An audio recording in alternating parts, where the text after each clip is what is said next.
Welcome to another episode of Yesterday's Capers. I'm Abdullah Moallim, and every week I'll be bringing you the very best shows from the past that the world has to offer. Happy Women's History Month. That's right, it's girl power all day, every day, and for the next month we'll look back on some pretty awesome TV shows and cartoons starring some iconic women. This week we're talking the classic sitcoms as we put girls on top against birds of a feather, and we take a special look at and we'll celebrate the brilliance that is the Golden Girls. Man, this was such a fun show and I really can't wait to talk about it. So, let's get started. And joining me as ever is producer Paul. Hey man, how's it going? I'm alright. I think we've gone back on track a little bit this week. Yeah, I think I'd heard of 2 out of the 3 shows that we did today, and I'd only seen one of them before. Yeah. But yeah, I think this week has a cracking lineup. Right, we're gonna go on now to the episode, and we're gonna start with the Golden Girls. So this show came out in September 1985 again, and some of the things happening in the world. The wreck of the RMS Titanic is located by a joint American-French expedition led by Dr. Robert Ballard and Jean-Louis Michel using a side-scan sonar from RV Nord. Pete Rose becomes the all-time hit leader in Major League Baseball with his 4,192nd hit at the Riverfront Stadium in Cincinnati. Kalina, the first captive orca born at SeaWorld, as well as the first to survive past infancy, is born in SeaWorld Orlando. After Hours was in the cinemas, and Holding Out for a Hero by Bonnie Tyler was in the charts. I do. I'm a fan of Bonnie Tyler. Total Eclipse of the Heart is definitely one of my favourite songs. Yeah, Holding Out for a Hero is very catchy. It's so upbeat and so fast. It reminds me of Shrek. She was the Eurovision Song Contest nominee in 2013, I think it was. Oh, really? The song she had to sing was awful, though. I mean, Eurovision's awful. It's terrible, man. I don't know why people even watch it. Because it's fun. It's an evening of fun. It's just Europeans just being daft for one evening. It's great. Yeah. It's silly. It's ridiculous. To each his own in that, but I mean, I won't be watching it anytime soon. We used to watch it as a family as well. We would watch it Saturday when it used to come on. When people actually cared. And you know the crazy thing about Eurovision is like everybody sends their best. We sent Bonnie Tyler. And because I was at the Graham Norton show with some friends. We went to You went to see that? We went to the Graham Norton show, yeah. Nice. It was so annoying because that week it was I think Benedict Cumberbatch. I don't even remember who else was on the thing, and it was Bonnie Tyler doing the performance, and it was basically she had to perform. The thing what they do is that the musical performance is first, and they have to sing the song twice. And I had to listen to that Bonnie Tyler Eurovision song twice. And it didn't get any better. It didn't get better at all. It got worse. And I just thought, yeah, not for me. And you know, the week after was when Will Smith and Jaden was on, and they did like a whole performance of like the Fresh Prince of Bel-Air. And I was like to my friend, why you ain't get tickets for that show? I don't even remember who was on the sofa that day, but it was pretty It wasn't like it was a good show. I think I was on camera. I made it onto the camera. Really? Yeah. You can see me like right. I'm looking at the episode somewhere. It's like 2013, Benedict Cumberbatch, and you had like someone from Hong Kong going, "I'm a Cumber bitch. I love Benedict Cumberbatch," and yeah, that's what his fans refer themselves as, Cumber bitches. Really? Oh wow. Okay, fair enough. I didn't know that. The Golden Girls. So this was a American TV sitcom created by Susan Harris, and it starred Beatrice Arthur, Betty White, Rue McClanahan, and Estelle Getty. There's 4 older women who share friendship and home in Miami. It was produced by Whit Thomas and Harris Productions in association with Touchstone Television. and Paul Junga Witt and Tony Thomas served as the original exec producers. So yeah, the first episode, it had a butler named Coco, but he was dropped because they thought that a male interaction between the women occurring in the kitchen while preparing and eating food would distract from their friendship. So yeah, Coco got.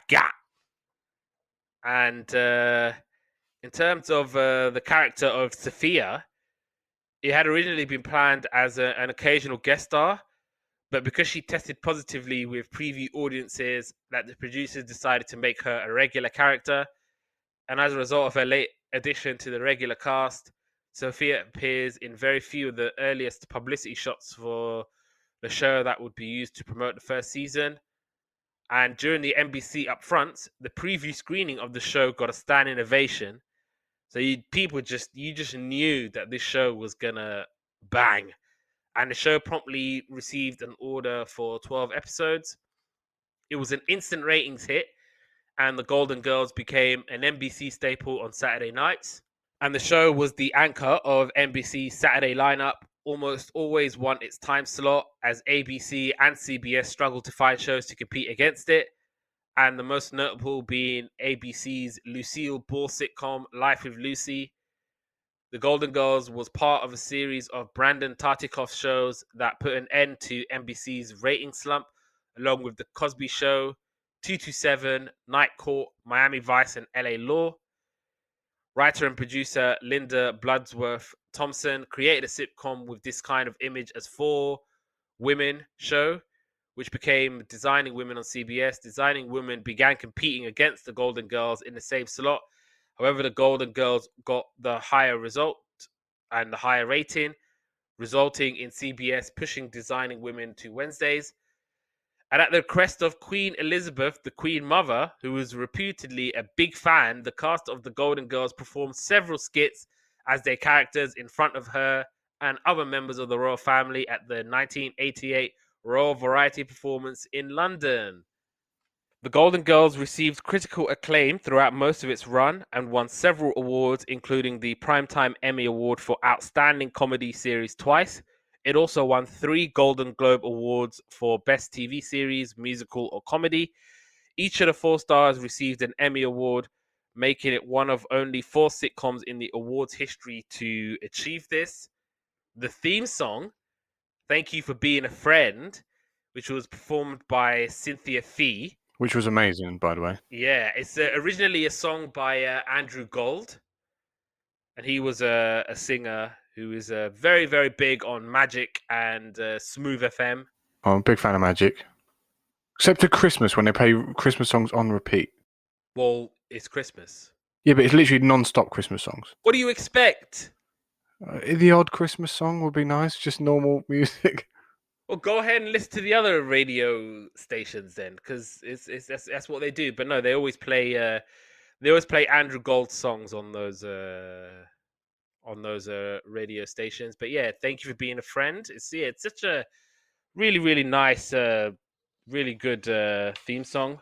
The series also ranked among the Nielsen's rating top 10 for 6 of its 7 seasons. In 2013, TV Guide ranked The Golden Girls number 54 on its list of 60 best series of all time.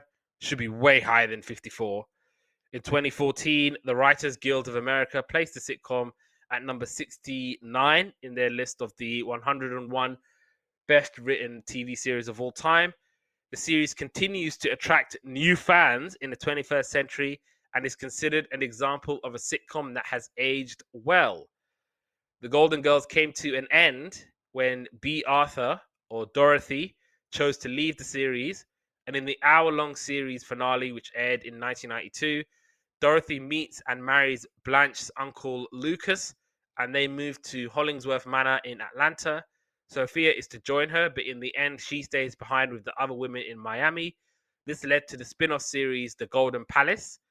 The series finale of The Golden Girls was watched by 27.2 million viewers. And as of, a period of time, it was the 17th most watched TV finale.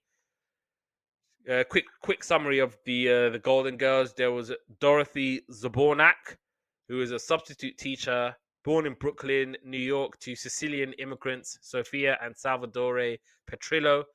Dorothy became pregnant while still in high school, resulting in marriage to Stanley Zbornak. Rose Nyland, who is a Norwegian American from the small farming town of St. Olaf, Minnesota, often slightly naive and known for her humorously peculiar stories of life growing up in her hometown.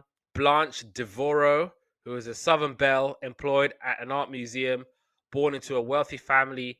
Blanche grew up as the apple of her father's eye on a plantation outside of Atlanta, Georgia. Sophia Petrillo, who is Dorothy's mother, born in Sicily and moved to New York after fleeing an arranged marriage. Crazy thing is that Sophia Petrillo, who was the mum of Dorothy, and she was only in real life a year older, but they like dressed her up to make her look, slightly older than her character. So, the Golden Girls, thank you for being a friend. Travel down the road and back again. So this is a show like I think almost everybody in the whole world is aware of this show's existence, at least. It kind of like I'm not sure if anyone's seen like Better Call Saul, but there's like a whole season about a care home, and all these women in the care home kind of reminded me. I mean, before I'd even seen it, kind of reminded me of this show. But yeah. So like I said, kind of like a show about older women. I thought this show just worked straight from the offset. Uh, the script was great. Like they seem to have like a lot of banter between the girls. It's just a great show, man. Like, I don't even know where to kind of begin with it, to be fair. I think, along with the Desmonds, I think this might be the most endearing show that we've done.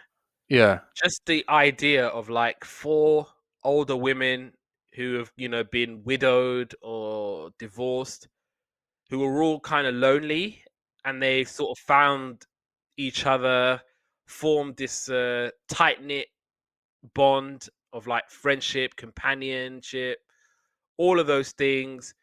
It's I just love that whole idea, because obviously when you get older, and maybe like your husband or your wife might pass away, and chances are you're going to be very, very lonely. And I think I read somewhere a long time ago about like if you've been married for like 40, 50, god knows how many years, and if the wife passes away first, the statistics show that the man would pass away within the year, because he won't, because for us men, it's a lot more difficult for us to like reach out and make friends. It just is for us men. Everything about that show, like the way it was done with the whole friendship, companionship, I do think in terms of like the script writing, it was very like, get to the punchline. We got to get punchlines in here, there, and everywhere. And for the most part, I didn't mind. I think it kind of did get a little repetitive.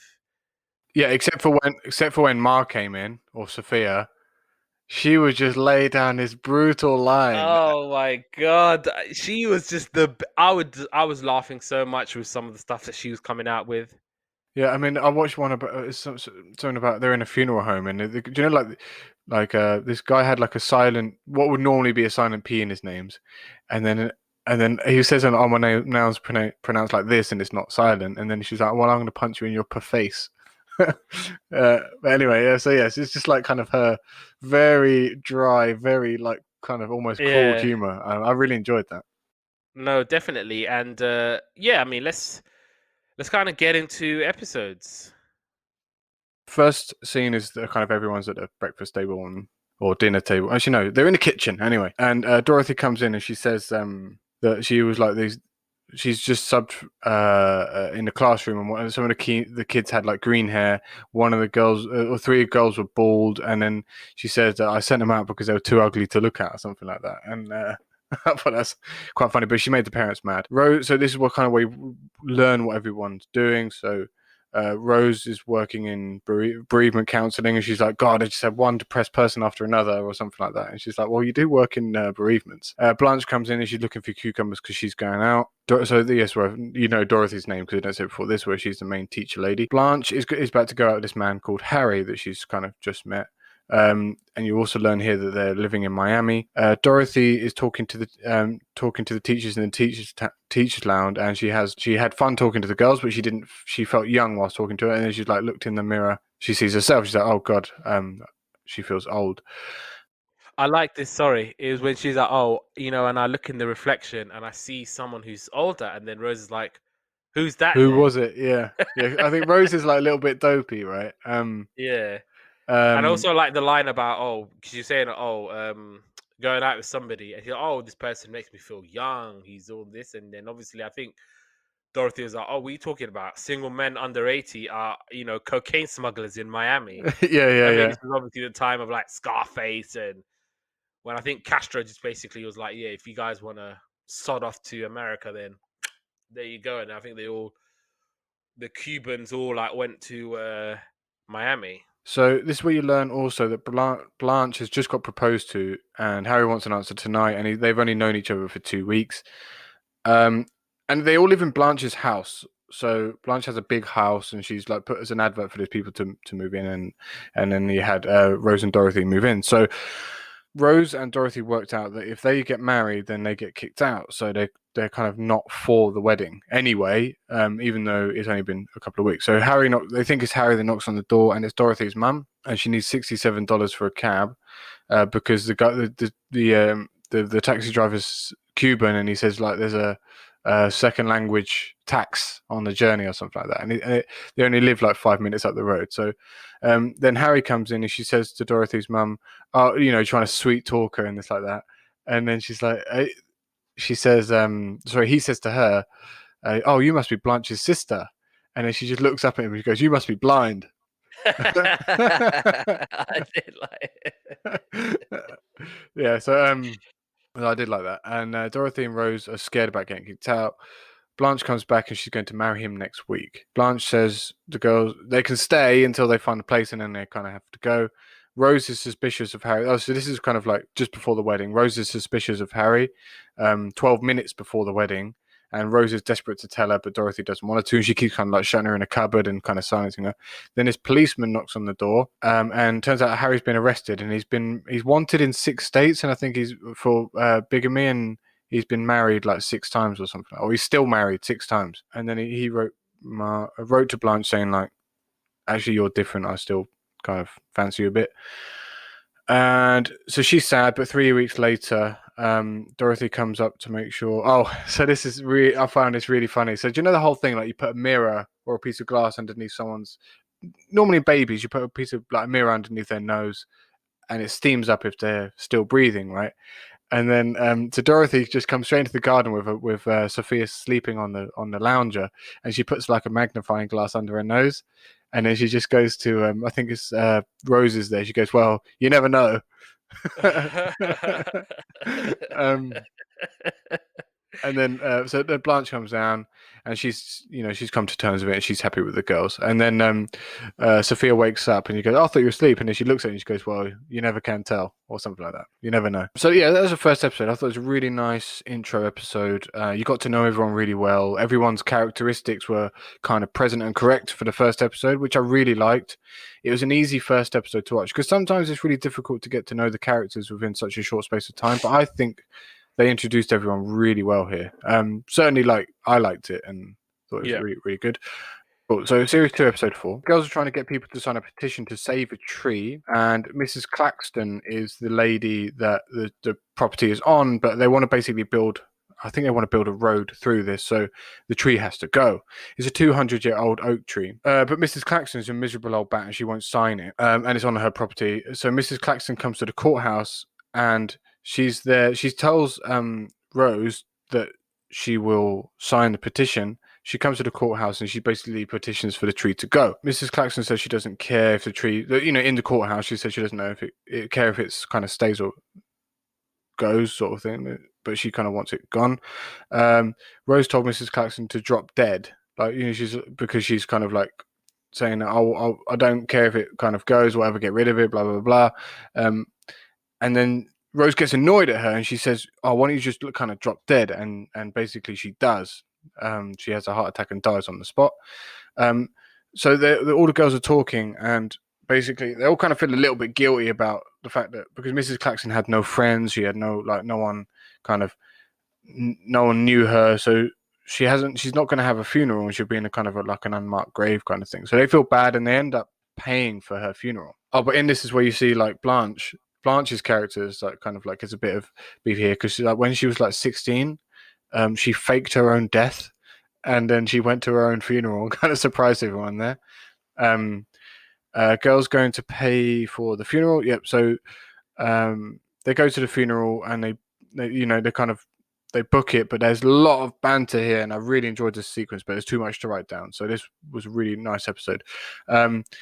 Then at the funeral, Sophia's listening to sports. She goes, "Oh, that's terrible. Oh, that's really bad." And it turns out what's the American sport when they're talking about like the bottom of the ninth or something like that? Baseball. So baseball, yeah. So she's listening to baseball, and then you don't know this at first. She's going, "Oh, it's really sad," and "Oh, that's terrible." And then it turns out she's just listened to the baseball game. Um, and then this lady comes in and she goes, "Oh, I need to be here because she was like a philanthropist. She like gave so much to charity and this and that." And he's like, "Oh," and then she goes like, "Oh, Mrs. Rubenstein, I can't believe you're dead." And she's like, "Hang on, this is Mrs. Claxton." And they said, and then the funeral director guy comes in and goes, "Oh no, she's kind of down the hall." And then she goes, "Oh, it's Mrs. Claxton." And then she turns around and boots the coffin because she doesn't like her. And then it turns out the funeral home accidentally cremated Mrs. Claxton, and they said, "You got to take this with you." They give her the ashes, and then Rose, she sprinkled the ashes on the tree so that she's doing something. She spoke to the council, and then I don't know what, it's not the council in America. I can't remember what they call the council in America, but basically now they won't cut the tree down. I think it's just the city, isn't it? They refer it to as the city. But yeah, so that's the end of series 2, episode 4. Again, actually, a really, really, really good episode. I thoroughly enjoyed this one. Both of them, actually, to be fair. The episode of the pilot was called "The Engagement," and right, okay. And the next episode I watched was series 4, episode 8, which was "Brother, Can You Spare That Jacket?" So it starts with Rose. She has a lottery ticket, and obviously, I think every week they just buy a lottery ticket and see what they do. They all like saying, trying to do their lottery tickets or whatever, scratching. And it turns out that Dorothy has a ticket with 3 palm trees, which is worth $10,000. And they're all like going, "Oh my God, 10,000. We can do quite a lot with this. We can spend it or whatever."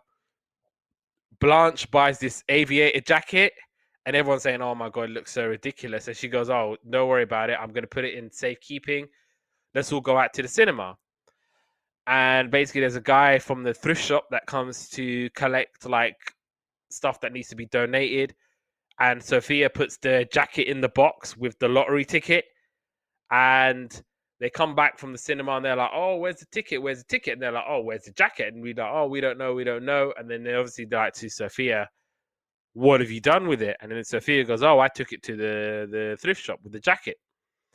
And so they go into the thrift shop and they're saying, "Oh, I'm sure the jacket has it." And the man's like, "Oh, I'm sure nobody has bought it. We've only just come back." And there's this big black dude who has it. And Blanche is like, "Oh, well, let me handle this man."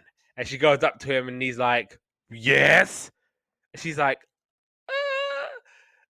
"Make sure the zip is on or whatever." And apparently the jacket is for Michael Jackson. And obviously they don't know who he is. They're like, "Oh, Michael." And then obviously Rose is like, "You mean Michael J. Fox?" And he just had like the gold, like the black glove just out like that, so it was Michael Jackson. And then there's an auction after the concert, and the jacket is for sale. They go to the auction. They say, "You know what? Right, let's have a plan. We'll sort this out. We'll bid 1,000, and then hopefully we'll still have 9,000 left." And so, but then a guy comes and he says, "Oh, 10,000," and he just gets outbidded. But he doesn't really care about the jacket, and he's like, "You know what? I'm gonna donate this jacket to the homeless, and I'm gonna make the charitable donation of 10,000. And then the jacket goes to the shelter, and they're obviously trying to go and get it. And then the Reverend sees them, and he goes, "Oh, I'm sorry, ladies, we haven't, got enough beds for the night, but maybe we can squeeze you guys in." And they're like, yeah, yeah." And they're like, "Yeah, we'll do that. We'll sleep in the shelter for one night, and then hopefully we'll be able to find the lotto ticket." So the Reverend's like, "You guys come in." And this whole kind of sequence and whole scene was just brilliant, brilliant, brilliant. And so they all have to like go sleeping on these beds, and they all speak to like different people. So, for example, Rose is speaking to someone who's also from Minnesota, but he fell on really hard times because he was a busboy at a hotel. But because that hotel went out of business, he lost his job, he lost everything. So he's talking to Rose about all of that. Blanche is talking to someone who's an alcoholic, but I think he was a student, but I think again he lost everything because of like alcohol and things of that nature. Sophia finds her friend Ida Perkins, and it's just kind of going back and forth with all the girls listening to all these sad stories, and they're listening to like how they've all struggled and how they ended up in the shelter. And when everyone goes to sleep, the girls wake up and they start to look for the jacket, and they're just walking by and they're just seeing all these different kinds of people in the shelter, and they're playing this really sad version of the "Brother, Can You Spare Me a Dime" song. And Sophia is basically telling her friend, "Look, I know you may have fallen on some difficult times, but don't give up. There's still good people out there in this world." And eventually, I think Blanche finds the lottery ticket, and she's like, "You know what? They just gave the ticket to the Reverend." They goes, "I think you guys might need it more than us." So it's just such a really good episode, really, really well done. And the finale, I watched the finale, the hour-long finale, but it wasn't an hour long, it was about 40 minutes because of ads or whatever. And this one was called One Flew Out the Cuckoo's Nest. So Blanche is saying, "Look, I need to go on a date, but my uncle's coming to town, but I need to find someone to keep him company." And everyone's going, "Yeah, forget about it, we're not going to do it." And then obviously I think Sophia goes, "Maybe Dorothy should do it." And Dorothy's like, "Yeah, I'm not really interested." But I love Rose going, "Oh, your uncle, he's lonely, he's sad, and he's pathetic. So it might suit Dorothy." And Dorothy's like, "Oh, okay, fine, we'll go." And then she reluctantly agrees, and basically the date is not the date, but like the kind of meeting up is really awkward. I think they're going to this crab shack. They're really awkward, having like awkward conversations. They have to wear like a crab bib. And Dorothy's like, "Yeah, this is like one of the most embarrassing moments of my life. Oh, just get me out of here," sort of thing. And they both realize that Blanche set them up, because I think Dorothy's like, "Look, I'm gonna be straight with you. You seem like a nice bloke, but the only reason I'm here is because Blanche said that you were lonely and pathetic and you just wanted some company." And Lucas was like, "Hang on, Blanche said that you're lonely and you're pathetic." And she was like, "Oh, we need to get our own back on Blanche." And so they're suggesting that, yeah, right. And Lucas goes, "Maybe we should tell her that we're going to get married." And so Dorothy comes back, and she's telling Blanche, "Oh, I had the best time ever. We might see each other again." And then Lucas comes down, and he's basically flirting with Dorothy. He goes down on one knee, and he goes, and then obviously Rose is like, "Oh, what do you think he's going to do?" Obviously, he's gonna. What do you think he's gonna do? And obviously, yeah, they're being all like pretending to like each other. They're like, "Oh, Eskimo kisses," and like rubbing the noses, and obviously Blanche is like, well, I say, I can't believe this is happening," and being all Southern Belle about it. Obviously, Sophia is like, "Hey, this is my daughter here. I need to ask you some questions."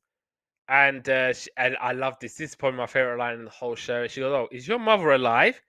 And Lucas was like, "No." And she just cuddles up to him and goes, "Well, she is now." Oh. And then Blanche is like fainting. Just that whole sequence was just absolutely brilliant. they're just talking about Dorothy and Lucas. They're thinking, "Oh, what do you think? I don't know about this one. Maybe they're moving too fast." And yeah, Lucas and Dorothy are coming back from meeting up again, and you can start to see that they both are starting to like each other for real. And so Rose is thinking, you know what, if they get married, she's like, I don't want it to be alone. So Rose is thinking, you know what, I'm gonna call my daughter Kirsten and I'm gonna live with her.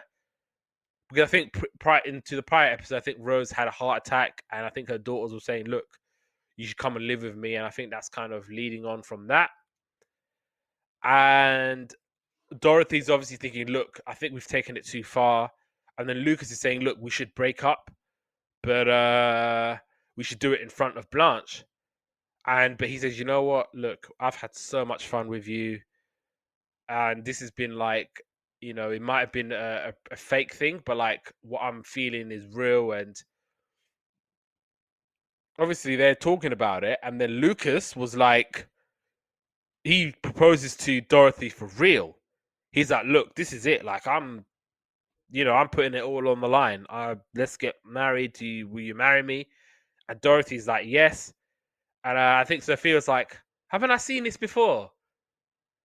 And then it goes to 2 months later, and everyone's all getting excited.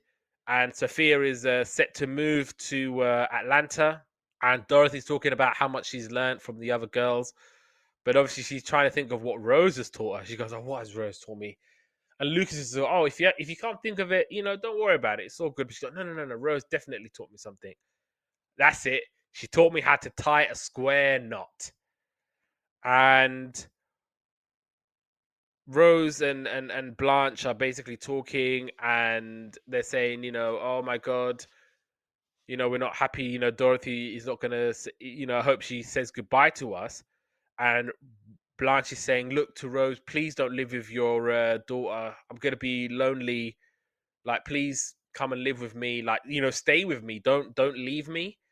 But I think Rose is like, "Look, I don't, I want you to live your life. I want you to move on." But obviously, she goes, "You are my life," and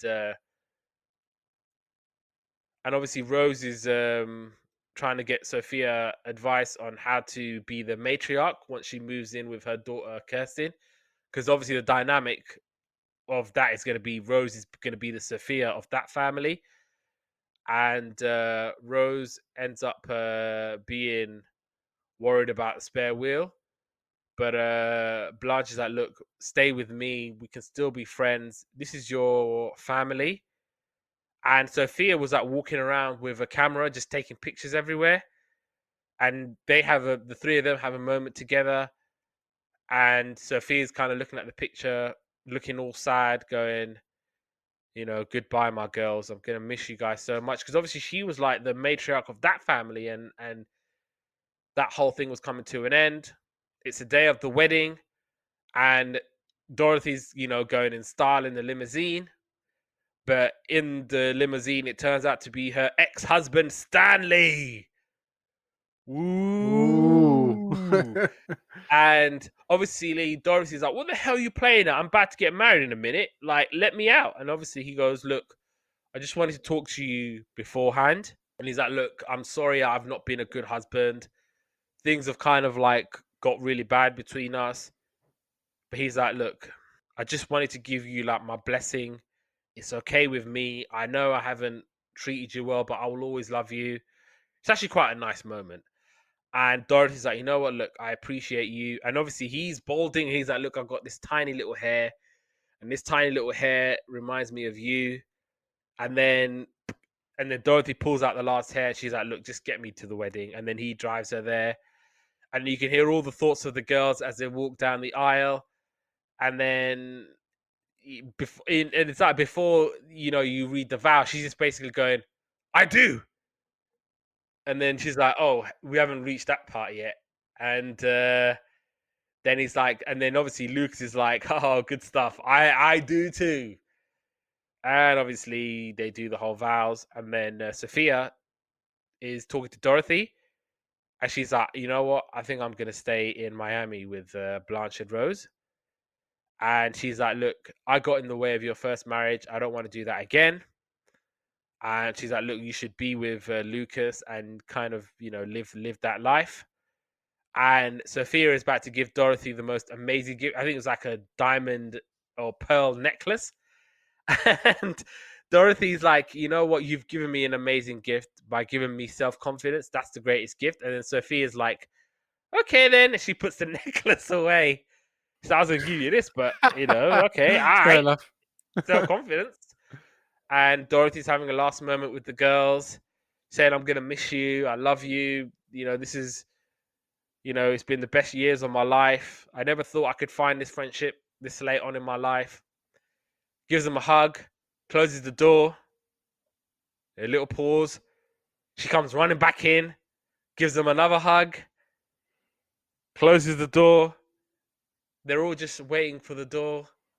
And then she comes around from the back, gives them another hug. She's like, look, I've really, really, really got to go now. I love you guys. This has been the best. She leaves, and they're basically all standing at the door. Oh, it's just so sad. But she doesn't come back this time. She definitely goes away for good. And that was the end of Golden Girls. And like I said, yeah, there was the spin-off show, The Golden Palace, with the other three in Miami. And yeah, that was the Golden Girls. This was a great show, man. Really, it was. I think all the characters were very likable. Each had their own individual sort of personality to bring to the show. It's one of those shows that I can actually proudly say, yeah, I've seen that now. Do you know what I mean? It's one of those things that you kind of know of and you've heard of. Everyone kind of knows the picture of it, I guess. But yeah, I think it's just one of those shows that's like, a really good part of yesterday's Capers, where we get to watch all these cool shows. Yeah, absolutely. It's one of those where a really, really good show really, really holds up, and that's exactly what Golden Girls was. Thoroughly enjoyed watching it. It was very like I said, it's such an endearing show. The concept is just brilliant of how you can, meet these friends in later years in life and just have the best times of your life when you don't think you could after losing your husband or your wife or things of that nature. Things of those happen and you're having the best times of your life. And it's the whole idea of it was great. Obviously the format was used all around the world because it's such an iconic format. Golden Girls is like, it's got like a newfound fan, so like younger people or people who weren't around in the 80s, so like millennials, and are really getting into it now and really, really enjoying the show. And yeah, this was just great. And obviously, as time makes fools of us all, only one of the Golden Girls is alive, and that's Betty White, Rose. The other three have sadly passed away throughout the years. So that's one of the tough things about watching shows that are quite old, isn't it? yeah, because some of them are not. Yeah, some of them are not. Some of them are not with us. So there is that. So yeah, that was a really, really great show, and salute to the Golden Girls.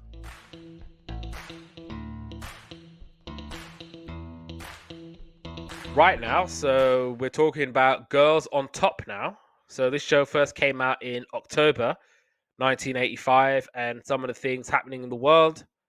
The first Nintendo home video game console in the United States is released as the Nintendo Entertainment System. Ronald Reagan bans import of South African Krugerrands to the USA. New York Jets retire Joe Namath's number 12 jersey on national TV on Monday Night Football. Commando was in the cinemas. And Saving All My Love for You by Whitney Houston was number 1 in the charts. Girls on Top. So this was a British ITV sitcom made by Witsend for the ITV contractor Central Independent Television. It stars Dawn French, Jennifer Saunders, Ruby Wax, and Tracy Ullman.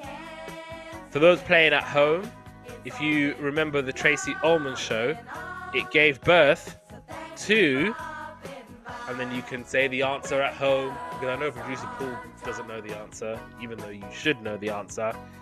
The Tracy Ullman Show gave birth to The Simpsons. Did it really? Yeah, it used to be like a cartoon short on the Tracy Ullman Show. Oh, and they were part of that, right? Yeah, and then it kind of blew up on its own, and then it became its own sort of cartoon.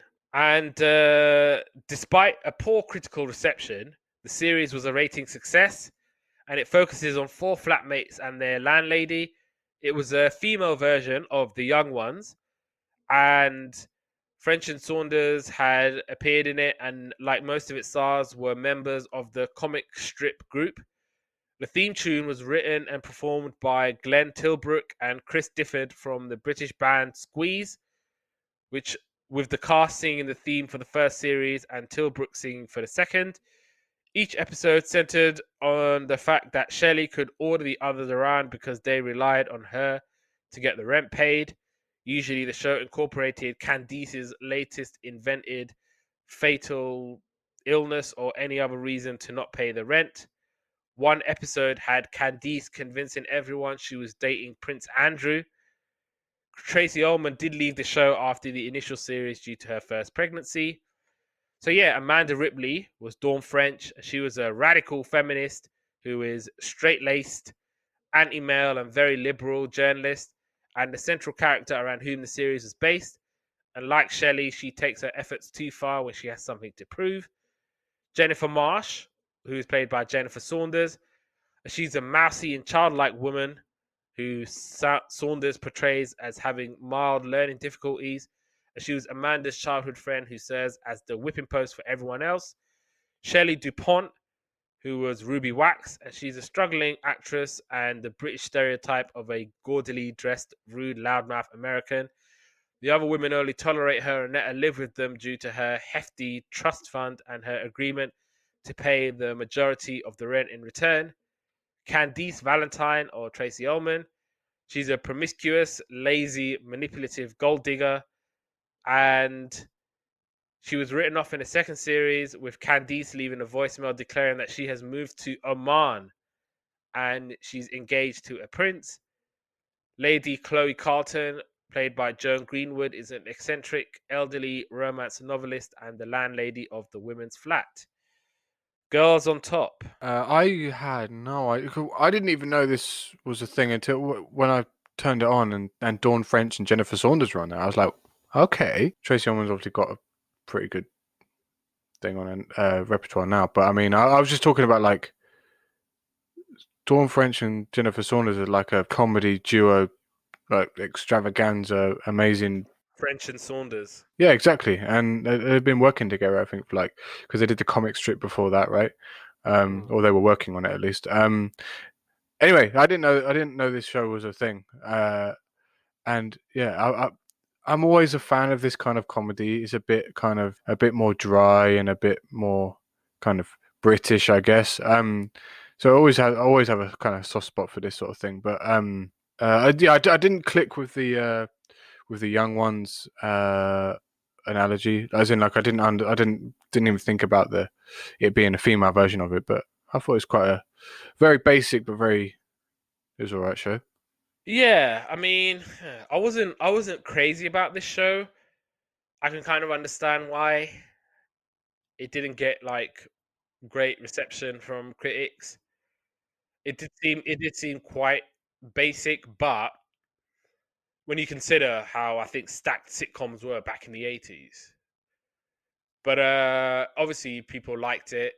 It was maybe quite relatable in the sense that, you got these girls who, wing it by getting a flat in Chelsea, and they're trying to make ends meet, and they're, trying all these different schemes and plots and 250 quid a month rent as well.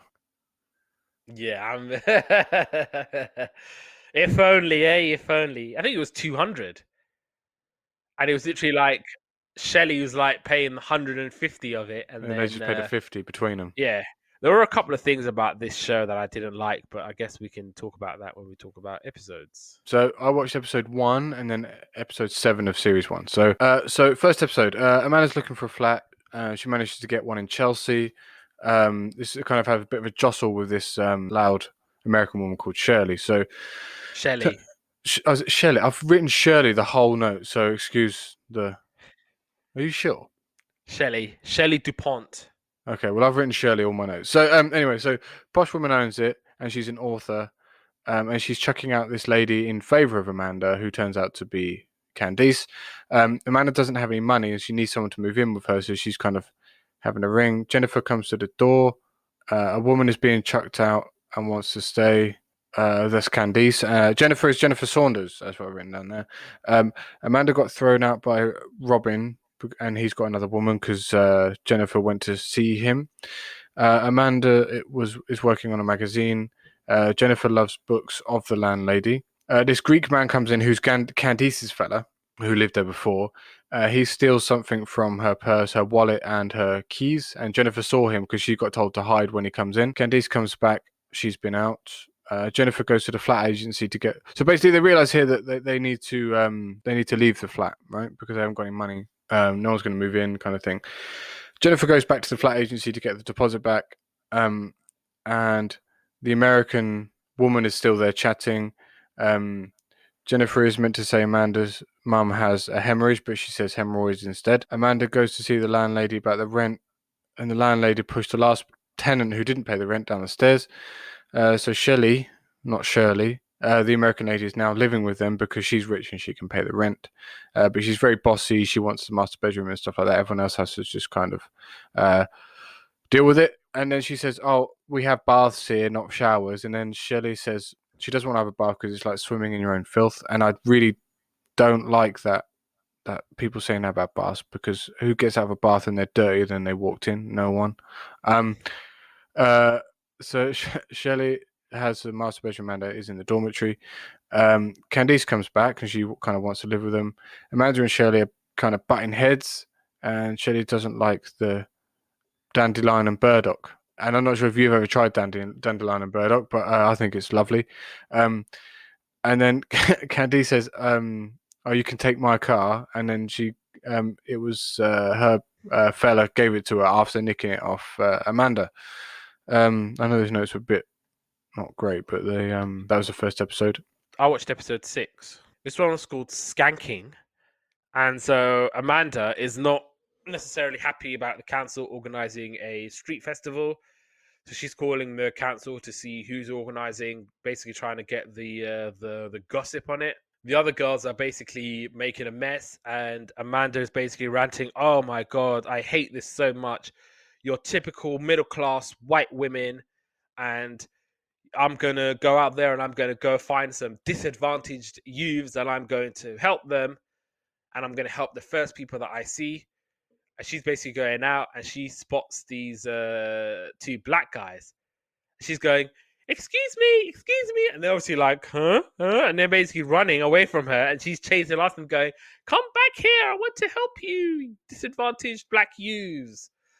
And the other girls, meanwhile, at the home are mocking Amanda. And they're saying, oh, well, they're all basically just mocking her. And Jennifer's doing an impression of Amanda. Oh, this is the rota. Clean up. And they're just making a big old mess and just basically taking a mick. Amanda's calling Yvonne. She goes, oh, look, well, I've gone and found an ethnically radical band, and they are from Mother Africa, and they're a reggae band, and they're really, really exotic. I've really come to hate that word now. Exotic? Yeah, I hate it. That's what people describe me as. Exotic? Oh, you are. Oh, that is a rather exotic name. I mean, obviously, exotic might not be the worst thing in the world someone's going to call me. Yeah. But yeah, there's definitely worse things, but I think it's just probably what, like, I don't know. Oh, yes, it's an exotic fellow. But no, yeah, she goes, oh, yes, they are very exotic.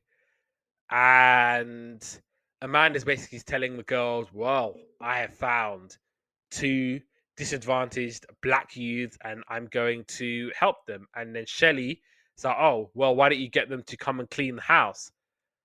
And then Candice is like, well, I'm not going to live with a racist because I've been out with international men and I am not going to have this. And Lady Carlton is basically here for the rent, but they don't have it because Amanda has spent rent money on instruments. They, the boys come back to the house and Amanda's like, oh, well, boys, do you guys want to smoke some Mary Joanna? And she's got like the Rastafarian hat. And obviously, we see in the end that she braids her hair. She's going, yeah, we're just gonna live it out. You know, we're Rastafarian. This is what we believe, and all this stuff. You know, we don't love Babylon, and yeah, they basically like, oh, they're called Dennis and Mikey, as we find out, and they're obviously getting to know Jennifer and Candice, and everyone's basically making fun of Amanda when she walks in with her braided hair. And Dennis and Mikey are like, yeah, we're not really a reggae band. She's like, what? She goes, we're not a band. We don't play music. And so they end up leaving with Candice. She goes, oh, I know a really good place we can go. And then they end up going out. And then Amanda's basically trying to create an act and try and win. And so she's basically wearing African clothing. It's a street festival, and Amanda's talking to Yvonne. It turns out that Dennis and Mikey are break dancers, and they end up winning the big check. And obviously, Yvonne is happy that Amanda has found them. So yeah, that was that episode. Yeah, to be honest, this episode kind of put me off of the show. Which might be a spoiler alert. But no, yeah, that was that. And then you can talk about the series 1 finale. Yeah, so Candice and Shirley are asking for money. So, sorry, so Candice, I'm going to call her Shirley, all right, because all my notes are in Shirley, and everyone knows that when I say Shirley, I mean Shirley. So, um, Candice is asking her for money because she's kind of doing her beauty stuff on her. She's kind of waxing her. She's asking her for money in advance of the next time she's going to need it. Amanda's like kind of telling Jennifer how to clean, which I kind of liked, like how to clean the corners of a window and stuff. And then Jennifer has to go down the shop to get some more polish, and she has to take the landlady's dog for a walk. And her dog, as you learn in I think the first episode, that her dog is dead and it's stuffed. And then it says no dogs allowed on the door. So it's when she comes back out the shop, the dog's gone. When she goes back, she tells the girls that the dog's gone, and so the episode is kind of like now about kind of the dog and the shenanigans. Amanda says when she comes back, she's basically saying, "Oh, I couldn't find the dog," and then I think someone pecked his eyes out, and then someone set it on fire, and then Lady Carlton faints, and she says, "You lost the only thing I loved," and then leaves. So they have an idea where they're trying to like tell the woman that it's okay that the dog's gone or whatever. So what they do is they bake loads of drugs in a cake and give it to her, and then they put this fake dog on a string and dangle it down by her window and say it's the dog from heaven, that it's okay, and this and that and the other. And then the landlady comes upstairs and she tells them about seeing the dog. Next day she's got a hangover. Candice lowers him down and says, "Oh, can I have?" The dog says, "There's this thing in heaven, and I need to have £40. Can you put £40 in this envelope so I can take it up to heaven?" Which I thought was quite funny. And then she goes with Shirley to buy another dog for the landlady. And then when they go back to the flat, they find that Josephine is wearing this like fur on her. Josephine's the dog's name. Candice is wearing this fur, and it turns out to be the dog Josephine that they've been looking for the whole time. She's just got it as a fur coat. Yeah, that's the end of that episode. So yeah, I mean, I didn't watch any more because I was quite put off by that episode. But yeah, any last thoughts on this show? It had some funny moments in it for sure. Very basic, and I guess similar to some of the comedies at that time. Yeah, I guess it was fine in the end. I think this is one of their first breaks, and obviously this isn't obviously the last we hear of French and Saunders, or even Tracy Ullman, or even what's her name, Ruby Wax. She was everywhere once upon a time, and so yeah, this isn't the last. I think this was kind of like a stepping stone. So no, yeah, this show was fine in the end. So there you go. Finally, now we go on to Birds of a Feather. So this show first came out in October 1989, and some of the things happening in the world. The Grand National Assembly of Turkey elects Prime Minister Turgut Özal as the 8th President of Turkey. The Hungarian Republic is officially declared by President Matthias Zuros, replacing the Hungarian People's Republic exactly 33 years after the Hungarian Revolution of 1956. The government of East Germany closes the border with Czechoslovakia to prevent further immigration to the west. Look Who's Talking is in the cinemas. Great movie. And All Around the World by Lisa Stansfield was in the charts. Birds of a Feather, or commonly abbreviated to BOF, was a British sitcom, and it's all about Tracy Stubbs, Linda Robson, and Sharon Theodopoulos. Got it right in one, who is Pauline Quirk, and they're brought together when their husbands are sent to prison for armed robbery. And Sharon lives in an Edmonton council flat, moves to Tracy's upmarket house in Chigwell, and they have a next door neighbor and later becomes their friend. Dorian Green is a middle-aged married Jewish woman who's constantly having affairs with younger men. And in the last two BBC series, the location is changed to nearby Hainault, Essex, before returning to Chigwell in series 10. The theme tune was Irving Berlin's What'll I Do? And initially the version recorded by actor William Atherton for the 1974 film The Great Gatsby was used. And from the third series onwards, it's sung by Quirk and Robson. And the series' original run ended on Christmas Eve in 1998 after 9 years, but returned just over 15 years later in 2014. This time on ITV rather than the BBC's main channel for its 10th series. And, you know, the opening episode of the new series attracted almost 8 million viewers, giving ITV its highest rated comedy series since Barbara in 2000. And in the following 4 years, a further 2 series were broadcast, following by 2 Christmas specials. And there was a further Christmas special in 2020. The title comes from the idiom birds of a feather flock together, meaning that people having similar characters, backgrounds, interests, and beliefs will congregate. Sharon has always felt inadequate to her slimmer elder sister Tracy and felt she had the tougher childhood. Her marriage to Chris, a waster of a Greek Cypriot descent, was miserable and childless, supposedly due to Sharon's infertility. Chris's family condemn her for this, but Sharon discovers that Chris is actually the infertile one. And unlike Sharon, who is more realistic about her husbands, Tracy deludes herself into believing her husband is innocent. When Daryl is released in Series 7, she trusts him when he asks for a check on the company account, which led to Daryl defrauding her out of her business assets. He and Tracy have a son, Garth, and he becomes a chef after going to boarding school and eventually marries Kimberly, and that marriage does not last. And in Series 10, Garth moved to Australia to start a relationship with a girl named Marcy. Tracy is the more honest and law-abiding of the two sisters, whereas Sharon is more willing to indulge in unscrupulous and often criminal activities, such as illegally subletting her council flat when she was living with Tracy, taking drugs, selling stolen merchandise, fiddling her VAT, and claiming unemployment benefit while she was actually employed. The sister's neighbor is the wealthy, snobbish, man-eating Dorian Green, a middle-aged woman who strives to create the impression that she is a glamorous beauty, dressing in a provocative style, preferring miniskirts, high heels, and leopard print.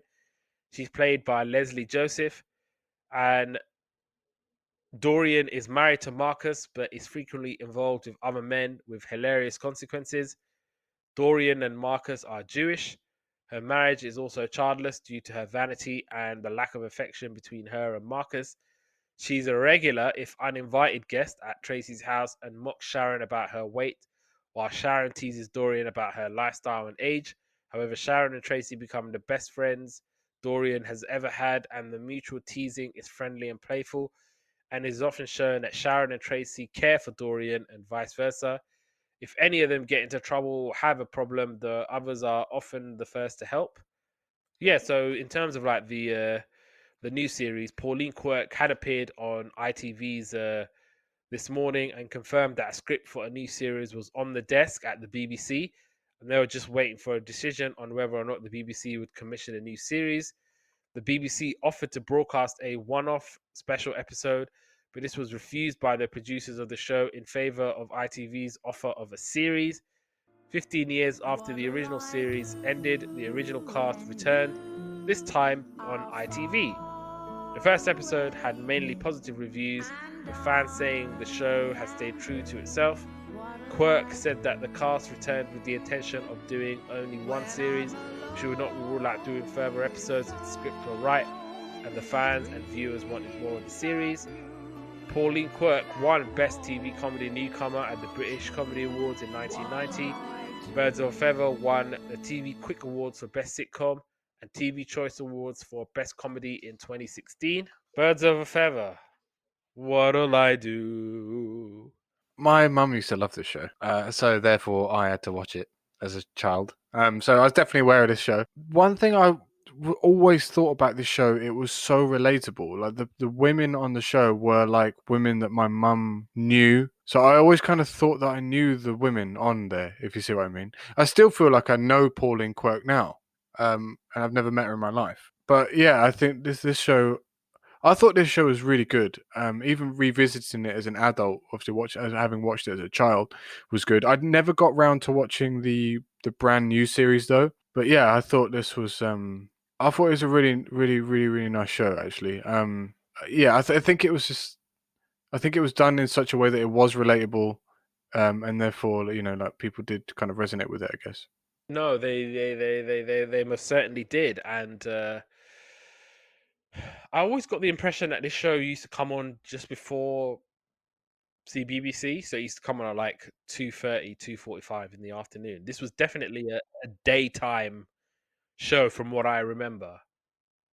I think my mum or my auntie would have it on, Yes, yeah. and before all the cartoons and CBBC or even CITV would come on, it would always be Birds of a Feather first, and then I think this was kind of like a good right, watch Birds of a Feather, then pick up the kids from school, and I remember because I remember Home and Away was on before the cartoons. I believe on ITV before it's on Channel 5 because my mum used to watch that as well. Was Home and Away not on BBC as well, like Neighbours? No, I think I'm sure ITV had Home and Away. Yeah, because I remember the little thing in the corner, the little stripy thing before it goes to a break. Oh, okay. No, yeah, I think that's when it used to come on. I think everything you said was spot on about it being very relatable. Obviously, they're living in Chigwell, which is not a million miles away from where we both live, actually. I know it's even closer though. Maybe. Maybe it's only because it's I on the think trains. Chigwell might be quicker because I'm just Chigwell. I can just think of like Chigwell being a 10-minute drive for me, which I'm guessing Hainault is too. Yeah, I mean probably easy to get to, I guess. No, it's very relatable. I liked Sharon a lot. Very, very relatable. Very Cockney, so it's just like they're speaking my language. Yeah, I mean I just like how it's kind of these like because she comes from like a block of council flats, right? And you have to be a bit of a tough old bird to be to be just kind of surviving in there. So I quite like how she holds herself and how she deals with herself. I think that's really cool. Yeah, definitely. So this was a really, really, really good show that held up well. I did watch one episode of the revived series, starring who's your man from Busted? He's in it. Bloke from Busted is in it. Matt, I think his Matt, name is. someone, Charlie, someone else, and oh god, who's the other guy? I don't know, man. I don't know those names of Busted. I know. I obviously I know Busted. Charlie was the eyebrows. Matt was the guy with black hair, and then there was another guy, but I've forgotten him. Oh, look, we ain't forgot you, man. All right, don't say we forgot. We ain't forgot you. Obviously, shout out Busted. I like Busted. I was one of the only people in my year that actually admitted to liking their music, rather than just humming it under your voice and pretending you don't like them because it's not cool to like Busted.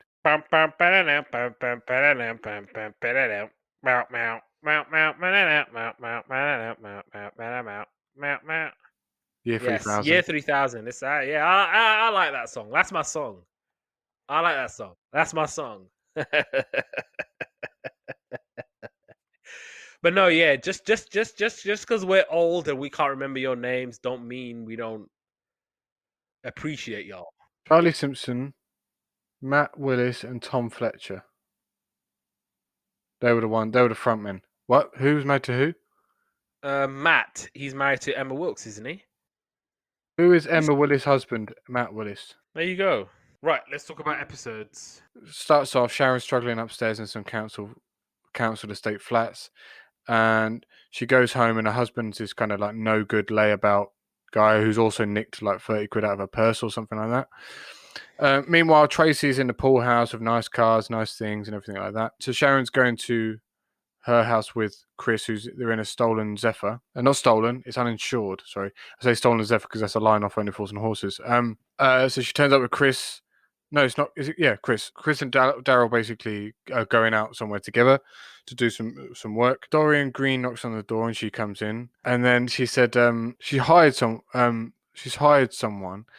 and then she said I told him we should hire a German, but he said we should live and let live, or something like that. It's basically a joke that basically we haven't gotten over the war joke yet. Don't mention a war. Yeah. So, and I think that always comes back in history, comedy history. I think. I'm not sure who's not getting over it. Us or them. So, Dorian wants Tracy to hold a party to buy like this kind of Anne Summers party is basically what it is. I don't think they explicitly say Anne Summers party, but that's I know a thing where they basically bring like lingerie and other bits and pieces to sell to ladies in a kind of party environment, but it's all ladies and a kind of like privacy of their own home. So Chris and Daryl swap cars and they get into a Merc and they drive off. Tracy gets a write up about this and she wants to kick Dorian out, but then Dorian apologizes. They end up letting her in, and then the police. So Daryl and Chris are now back in the Zephyr, and when they're on the way, they kind of like they caused an accident, but they just drove off. And the police spot the car and they kind of spin around and pull it over. So meanwhile, back at the house and knock on the door. This is kind of later in the day. Knock on the door comes in, and these police officers come in and they say that both your husbands have been nicked, and the episode's called Nicked. So, which is why I wrote nicked and not arrested. Tracy is upset about it. Sharon wants to Sharon talks to woman. Oh, so Sharon talks to this lady, and this is where you realise that she can't have babies. But as you pointed out in the intro, that it's not her; it's her husband. So they've been basically done for armed robbery, and they got caught with the shotguns still in their car. Daryl and Chris are both found guilty, and they get 12 years in prison because because this quite funny part in the trial because the judge can't say his name, so he keeps saying like, "Oh, the aforementioned gentleman and the accomplice of Daryl." So he kind of uses every other way to say his last name. So, and in the end, Sharon decides to move in with Tracy so they can keep each other company whilst their husbands are doing a bit of porridge, which I'm sure a show we'll get to later on. Yep. So that episode was called Nicked because Chris and Daryl have been found guilty and they've got to do a 12-year stretch in prison. I love how he's like, "Oh, wait for me, Tracy," and she's like, mouthing, "Yeah, I will." Wait for me, Sharon. Oh, fat chance of that.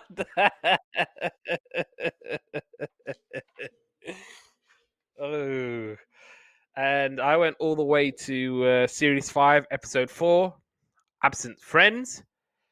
And so Tracy's son, he's in a rush to leave the house, and Tracy's basically telling Sharon about there's been a robbery at number 16, and Dorian, she's with her new fancy man, Reg, and he's a security consultant, and he's saying, "Look, if there's anything y'all need, You know, you can come to me. I can help you.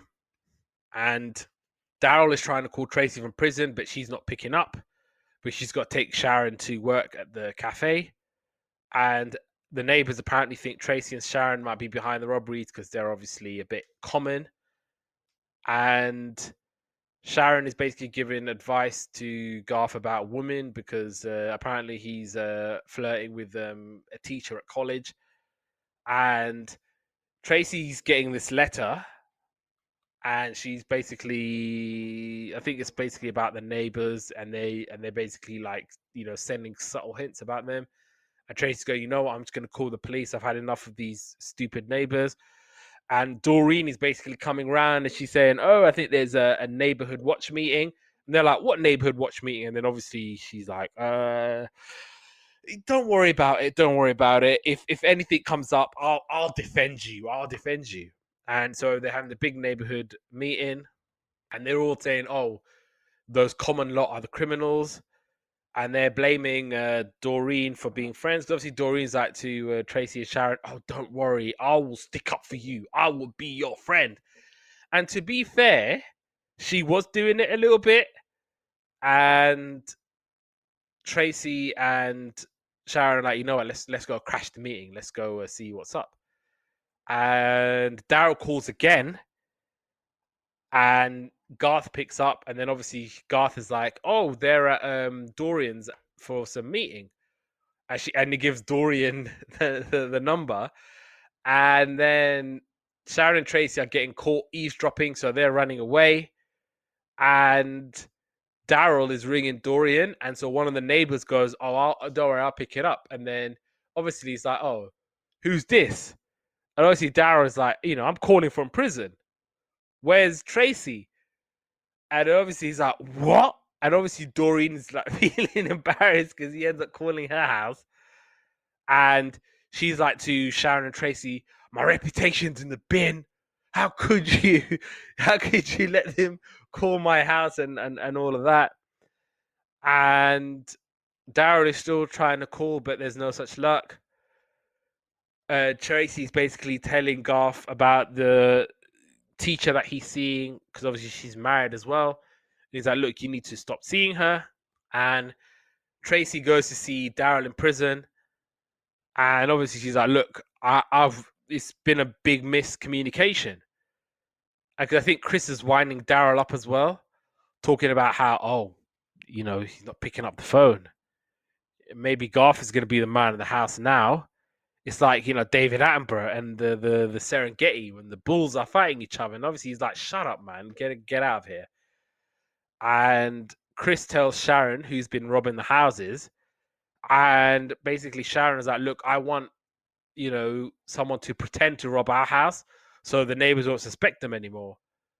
And Doreen is with Reg, and he sees blue lights, and so basically he's running to the house going, is everyone okay? Everyone's okay. And yeah, then because obviously they stage a fake robbery, nothing goes missing, and then obviously Sharon and Tracy are like, oh well, that leaves your house, Doreen. Your house hasn't been robbed. And obviously she's like, oh, me? Obviously it's not me. Like, why are you blaming me for? And then obviously I think in the end, Reg, he apparently knows Daryl, and he goes, oh, Harris says chin up, and gives a wink. So obviously he knows that whole seedy life. And before your finale, I watched an episode called Nuptials. And basically it's Garth and Kimberly's wedding. But Kimberly, she comes from a rich, posh family, and they don't really like Sharon and Tracy. Doreen is not happy because she's split up with her longtime partner. And, you know, she's at the stag do, and Sharon gets really, really drunk. And, you know, they have to go to the hospital because she's like, absolutely, they're all plastered. It's the next day. Tracy's getting Sharon to sort out the wedding, but she's like really, really hungover. And she wakes up really early. And obviously she's thinking, oh, Doreen is like, oh, how come you guys are up at like 7:30? And then obviously Sharon's like, it's 7:30? She goes, oh, if I didn't wake you up now, you'd never have woken up. And Tracy's basically warning Sharon, look, I know what you're like. I want this wedding to be perfect. I want it to be smooth. I don't want these rich snobs looking at me. Please let this go without incident. And Dorian is going, you know what? I'm not going to come to the wedding. She brings this like tacky present. She brings a weighing scale and goes, this is the present. And she's like, I want to be alone. And then obviously Sharon is thinking there's something wrong. So you got Tracy on the one hand humming the wedding march. And then you got Sharon humming the funeral one, which is, I think, yeah. And that's the funeral march. And obviously Garth is feeling nervous and he's like, ah. And Daryl's dad comes round. And I think this was Jim Branning from EastEnders. He plays Daryl's dad. Nice. Quality actor. I love Jim. And Dorian comes back and she's feeling happy again. She gives Gareth a present and she's ready to go to the wedding. Sharon is still concerned about Dorian, but she's like, you know, Tracy's like, oh, leave Dorian alone. She's absolutely fine. Don't worry about her. Sharon does her hair up, but no one notices. Typical man, especially Garth, because obviously he's like, oh, hi, mum. And then obviously you got Sharon behind Tracy pointing, going, hair, hair, hair. You look nice today. And then obviously, you'd have missed it. And Granddad is basically trying to talk Les out of his name is Les, and he's talking Garth out of trying to get married. So he goes, oh, you're young. Like, here's 50 quid. Take this money and run away. Don't get married. And Dorian just gets upset for no reason because the champagne has gone flat. And then she snaps at Sharon. But obviously nobody sees it. And then she's like, look, Tracy, there's something wrong with her. And then obviously 2 seconds later, Dorian is laughing and she's happy again. And obviously she's like, look, just go away. She's absolutely fine. Don't worry about it. And yeah, so it's the wedding. Kimberly's mum is not happy about the pictures. And the rest of Sharon and Tracy's family turn up. And they're basically just this common ragtag of people. Oi, oi! It's the wedding. It's your knees up. Where's all the jelly deals and all of that? God, I hate that so much. Oi, oi! I just want to punch someone who says that. Let's have a pullover. Oi, oi! And Sharon is still worried about Dorian, but Tracy's like, listen, shut up about her, and you need to do the speeches. And obviously Sharon's trying to do speeches and trying to tell jokes, but no one's really laughing. And there's no jelly deals at the wedding. And Kimberly's mum is just basically like just looking down on everybody. And she's reading all the letters. And she's like, you know what? Most of them are dodgy. And then someone goes, oh, like few words, long sentences. Just like your husband. Hey! And she's like, oh, well, one of the lines was, oh, well, to Garth, we know you're a chef because you've got a bun in the oven.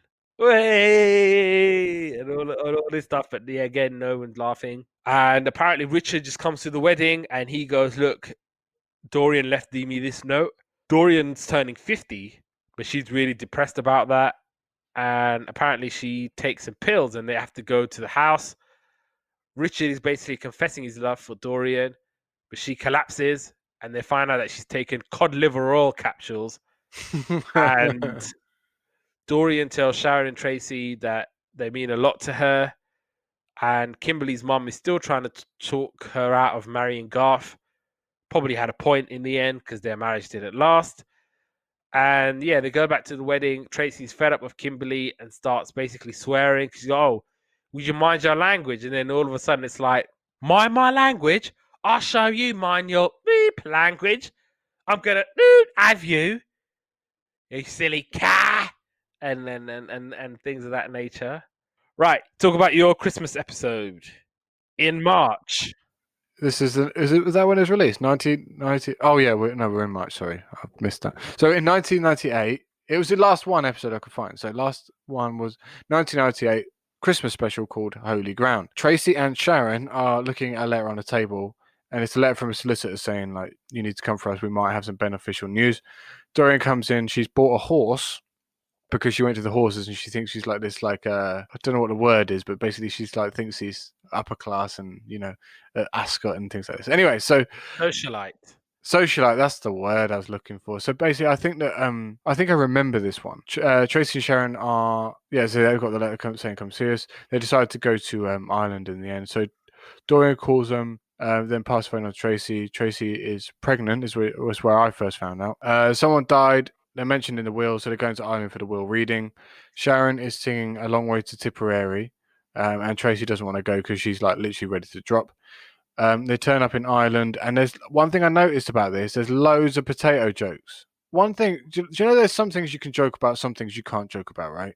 There are loads of potato jokes with Ireland, and like a bazillion people died because of potato famine, and Yeah. it was the English that caused it, right? I'm not making it up. Yeah.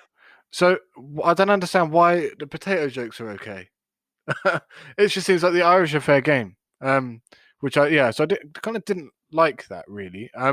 Anyway, so Sharon's talking to a vicar in a pub and she's saying there's they need a miracle for like tourism or something.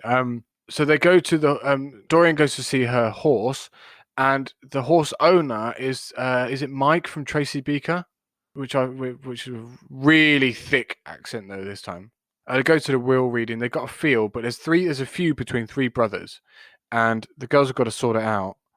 And they've got a field in between their field, so each of the brothers have to cross the field to get to their own field. So turns out that Dorian's horse is a retired racehorse. She thinks it's actually a racehorse, and so they go and get they want to go and get their money back. And Mike, I'm gonna call him Mike. He comes in and to buy the horse off him again, and she bought it for 5,000. He gives her 10 grand for the horse back, and they think like, oh yeah, we've got a better thing. Turns out it's worth 50 grand because the horse is in foal to a racehorse. So it's actually worth a lot more than that. Then, so to sort out the feud between the three brothers, they all have to pay. One has to pay one, the other one has to pay one when every time they cross the field, and they're each responsible for policing that, and then they have to give all the proceeds to the church. So then the horse is in labour, so they all run into the stable. Turns out the horse isn't going to give birth that night, but then Tracy does, and she gives birth in the stable, and there's like sheep around, and the three wise men are the three brothers, and it's kind of the nativity scene. A bit of a cheesy ending. On the whole, a decent episode. That was it. That was the finale. Cool. So I went to the 2014 version. So this was the first episode back. So basically, Sharon has moved back to Edmonton, back into her council flat, because Tracy gets married again, and basically Sharon didn't like her husband, so she ends up leaving. So they're basically going to a book signing for an author called Foxy Cohen, and the book I think was called 60 Shades of Green. And obviously it's a parody of 50 Shades, and it ends up the author being Dorian. Yeah, we find out that Sharon's been struggling since she moved out. Daryl has moved to Wales, and yeah, so basically they're at the book signing. Dorian turns up. She goes, "Look, it's not my name anymore. My name is now Foxy Cohen." That's I think her pseudonym. it's, it's the pseudonym, and then she's obviously doing the book signing. She gets sent a writ, or she's being served, and so Tracy is giving Sharon a lift, and now that her house is smaller because of the bedroom tax, because you know how we were talking about how the government have done some disgusting things. Like the bedroom tax has to be up there as well. Because it was like, yeah, oh, is that a 2 bedroom flat that y'all got? Yeah, either we make it 1 bedroom, or you're gonna have to basically pay for an empty room. And obviously that was the bedroom tax, and that was pretty despicable. And she's obviously talking, and Tracy's like, "Look, I've kicked Ralph out because he's been stealing my money," and so she's like to Sharon, "Look, why don't you come move back?" And obviously Sharon comes back, and then obviously they're like, "Oh, why didn't you tell me? Why didn't you tell me all this stuff?" And obviously we meet Sharon's son Travis, and he's not happy that Sharon's moving back in, but it's basically all pretend. And obviously Tracy's like, "Look, you two need to get in there, and you need to sort it out." And obviously they hug, and they're like, "Oh, I'm so happy to have you back." And she's saying that, "I missed everything. I've missed you. Blah blah blah blah." Dorian comes to knocks on the door, and she goes, "I've got a big crisis, and I need your help." And that's exactly what happened in the first episode, where she bursts in going, "I'm in a crisis. I need your help." So I did like that kind of, remembering that. And Dorian, yeah, she's obviously telling them, "Look, my assets have been frozen." And obviously there's all this legal mumbo jumbo. And obviously Travis knows all these words. And obviously she goes, "Oh, I've been given a writ." And then obviously they're all looking at Travis. She's basically getting sued. And the writers of 50 Shades of Grey are suing for copyright and things like that. And she goes, "Oh, the only thing I'm allowed is £1,000 a week, so I'm gonna have to find somewhere to stay because my flat's been gone." And Dorian wants to stay, and she goes, "You know what? I want to stay." And then obviously, and she goes, "I'll pay as well." And then Tracy's like, "Yeah, I'm gonna need you to pay £500 plus council tax." And Travis has an ensuite room, but he has to give it up. And Sharon has to now stay in the box room because Dorian gets to sleep in the ensuite room. Because, look, I'm paying £500. I'm not going to pay £500 to sleep in a box room. And they're all having dinner with the meat that Sharon won at a meat raffle. So they're basically enjoying that. And Garth comes back from Australia, and he's back with his new missus, Marcy, and her daughter, Poppy. And Tracy's saying, "Look, you can stay in the house." Sharon and Tracy have to share a bed because it's all a bit crowded, and they all have to sort of squeeze in together. I mean, it looked great from what I saw. Like, as in, like, the visuals were okay. Yeah, I like how they were talking about. Sorry, they were talking about the modern country and the UK and how things are. And obviously, you had Sharon going, "Look how difficult it is now for working people. Everything has been cut. Services has been cut." And obviously, Tracy's like, "Oh, well, we're all in this together, aren't we?" And obviously, Sharon's like, "Yeah, have you been around this neighborhood talking about we're all in this together? That's just a load of bull crap that George Osborne came out with when he was just basically cutting everything, and we were living in the midst of austerity." Yeah. Any last words on Birds of a Feather or Boff? It was really nice to revisit this show. Actually, it's really nice to see kind of a show where I can definitely see why my mum used to like it, and we used to sit down and watch it. I guess. The theme tune is so good.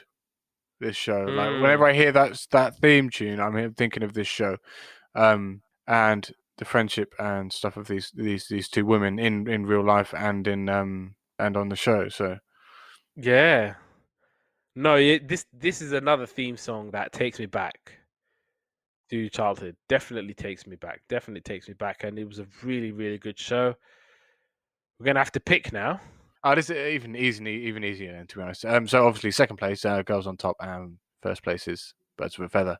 That's an easy one, to be honest. And Golden Girls was head and shoulders above the rest. So I'm glad it was a special. I'm sorry I didn't realise that it was a special, but yeah. Birds of a Feather by a country mile. It was the much superior show. It did hold up for me, and any show that's basically set in and around the Essex area, it's always going to get my vote. So yeah, good on them for this show, and thoroughly enjoyed it. Again, Golden Girls, can't speak highly enough about that show. I get it. I get it. I get it. I get it. I get the hype. I get the reason why so many people were drawn to this show. One thing that would be really good though is if, like, Netflix or something Prime maybe picked the show up for the UK because it's a nightmare to watch. Apparently, I think Disney turned it down. Well, didn't turn it down, but I think Disney had the option to put it on Disney Plus, but I think it's one of those where I can't imagine they used a lot of music. So I don't know if it's going to be too, like, for example, the Wonder Years. That Yeah, should be on a streaming platform, but because they used so much music from that era. that period, it's going to be hella expensive to buy. But I Mm, can't imagine Golden Girls being, in terms of that, being too expensive to pick up. I don't know. yeah. But yeah, I would love to see it on a platform. I think Disney is the place for it, but I don't know. Maybe with enough fan like reaction and fan demand, then it might be put on onto Disney Plus or Yeah. any one of the platforms. Because I want, yeah, you'd want to, have access to this. Yeah, absolutely. Yeah. Yep. And on that note, we'll bring this episode to an end. Yesterday's Capers is available wherever you get your podcast from. So give us a like, give us a share, give us a holler. Yeah, you could probably listen to what we were talking about earlier on. I might put that out separately. Get in touch. Let us know what you think. What we can do. We want to be good allies. We want to do things right. So, and we can only be guided by you guys. So, or you gals. So, please get in touch with that and then let us know what we can do in that respect. You can find us on the socials at Yesterday's Capers1 on Instagram. It's Yesterday Capers on Twitter. YouTube.com/Yesterday's Capers, assuming YouTube don't bug out with copyright.